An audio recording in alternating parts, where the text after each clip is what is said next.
Hi guys, good afternoon and welcome back to our new another vlog. So guys, ये है गोलाघाट की last video है guys. थोड़ा देख लेना guys तो चलो.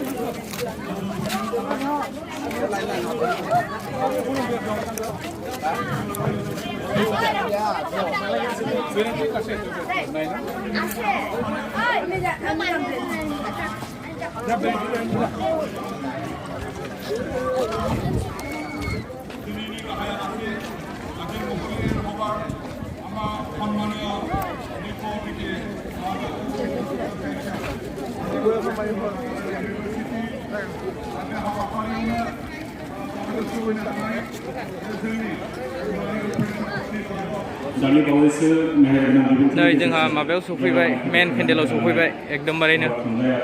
नायनो हागोन मानसिफोरा मेन पेन्डेल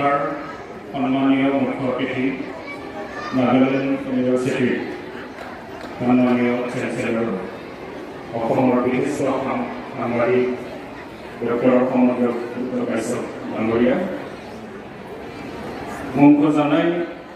बुंथिगिरि हिसाबै हांख्रायनानै लाबोजानाय मोनसे समनि दुलाराय बर' फरायसा आफादनि आफादगिरि आरो मोनसे समनि बाहागो लानो हानाय बर' कसारी वेलफेयार समाज काउन्सिलनि मानगोनां गाहाय मावफुं सोद्रोमा बिलिमन ठाकरानि मानगोनां बिथां बिटिआरनि सासे इएम रन्जित बसुमतारी मानगोनां बिथां बाहागो लाफैनो हानाय बिटिआरनिनो आरोबाव सासे इएम दावबायसा बर' मानगोनां बिथां बर' कसारी वेलफेयार समाज काउन्सिलनि मानगोनां इएम बिफान फोरोंगिरि गौतम मानगोनां बिथां जों बाहागो लानो हादों आरसुनि आफादगिरि अल राभा स्टुडेन्ट इउनियननि आफादगिरि निपेन खान्दा